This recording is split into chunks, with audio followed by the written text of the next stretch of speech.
So, how are you feeling about the aftermath of this?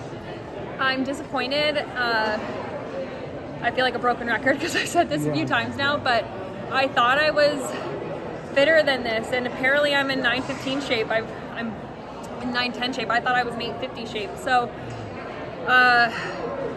it was a great race in terms of atmosphere, in terms of the other people in the race, how they ran it, the splits they ran. A huge missed opportunity, and I really felt that I was ready for it. I felt in the prelim I went out hard on purpose, and then I settled and I couldn't really respond when I got challenged, and I thought that was more due to the fact that I had put the brakes on to relax because I thought I was in second. So I thought that was more just an indication of the inability to shift back and go. But I guess it was an indication of true fitness, and that's disappointing. Joe and I thought I was ready for more, and I feel super disappointed that I didn't capitalize on this. And Joe and I are going to have to do some analysis, because going through the list of what we've done in practice, what my blood chem says, what my workouts have been, you do the math and it should add up to my best season ever. Last year, I think I got a little greedy and I trained. A lot of my workouts were really, really fast, and I think I got a little fried. And then going into a physical environment like Tokyo that had really difficult conditions for training for 10 days, not even the racing part zapped me. And so this year we really reorganized our training to be a lot more conservative and just a lot more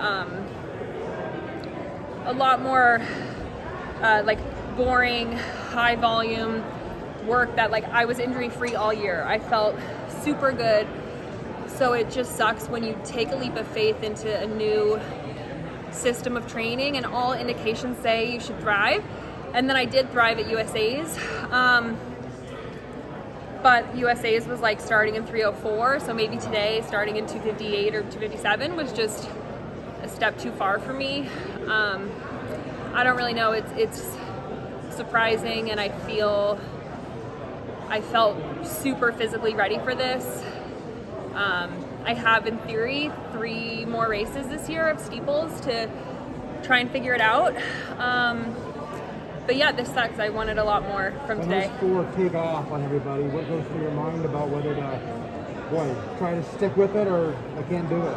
The plan was to just no matter what happens, be glued to them at 2K. And I did a pretty good job of that, especially through 4 laps. And then maybe there was a slight gap at 2K, a few meters. And then really a lot changed from 2K to 2400. A lot changed. And it was the 4 of them and me ways back. But I still thought I could, fight for a PR, fight for 5th, fight for maybe 4th, maybe 3rd. You never know. So I was still super engaged and paying attention to their pack. And then probably the last 500, it shifted to gotta get to the finish line here. But the plan was to go full send. I was running for a medal or running for nothing. I didn't want to go out and run a conservative race to run 9:08 and get 5th. I wanted to get a medal or die trying. Unfortunately, I died trying. And it's just disappointing because I really thought I was in the best shape of my life. So hopefully that's in me somewhere. Hopefully the training that we've done, that Joe and I believe in so much, is in here. And maybe I just need more spicy efforts to pull it out. But it sucks. A lot of U.S. fans here cheering for the Americans, and we did well as a group. We didn't suck. We had 3 people in the final, but watching the replay of 2 Ethiopians and 2 Kenyan-born athletes fighting off the water jump, that's what we wanted. We wanted to be a part of that. So I believed I could be. I thought Nora was going to be really tough to beat, but I thought everyone else was beatable. Really, really sad about it. I don't know what to do, but just keep on working. Go ahead. You've been very analytical about training and since the disappointment of Tokyo. Did you always approach training that way, or is that a fairly new mindset? Being married to Joe, all you do is like think about training and talk about training.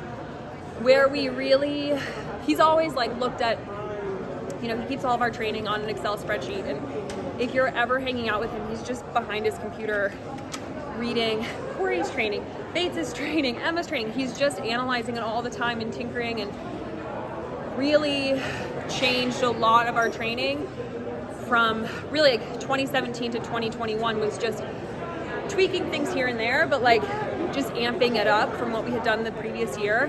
And I think 2021, I like amped it too much. So instead of going back to like copy paste 2019, we were like, let's grow from that and be more thoughtful. And I really still believe it's the right thing for me. I think maybe I just need to race more. I think maybe I need to do more fast diamond leagues. I don't really know the answer, but we're always analytical with it and very numbers-based, data-based, heart rate-based, lactate-based. We really, because it doesn't lie. That info doesn't lie.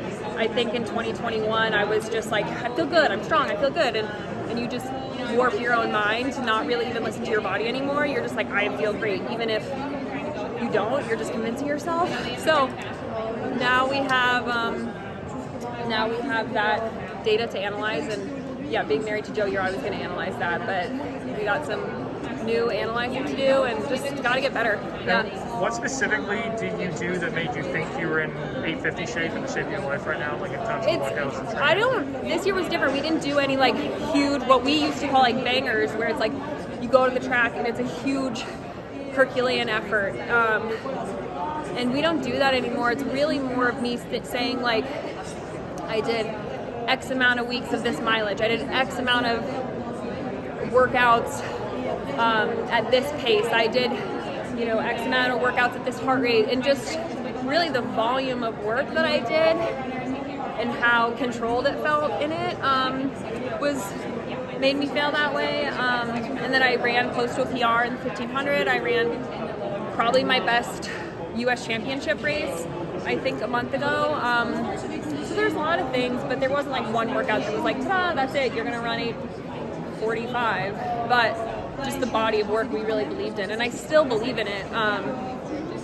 Just sucks to die, and it was, I died in the prelim in a similar way, and I chalked that one up to intentionally settling and then not being able to like re-engage in the race when it got going for a kick. But today I was engaged, like this is a world championship, you're not saving anything, and yeah, it sucks. I didn't come here to run 9:15 and get 8th. But like I said, I wanted to run for a medal. I wasn't going to go out and run 303, 303, 303 and get 5th place or something. I'm sure on paper people would have preferred that from me, but I wanted to go for it. Joe wanted me to go for it. We believed I had a chance at it, so why not try? And I still believe in myself and think that I can run faster. Obviously, I still have the elusive like sub-9 goal and all of that. I have goals for more medals in my career. And even though this meet was a bummer, the year has still been like value add. Getting my 10th title was great. I still have 3 more Diamond League races ahead. Like, this sucks, and this is a big stain on the year, but I feel like I have a lot of racing left in my body and my mind, and just got to analyze a bit and see where we're at. All right, thank you, Emma.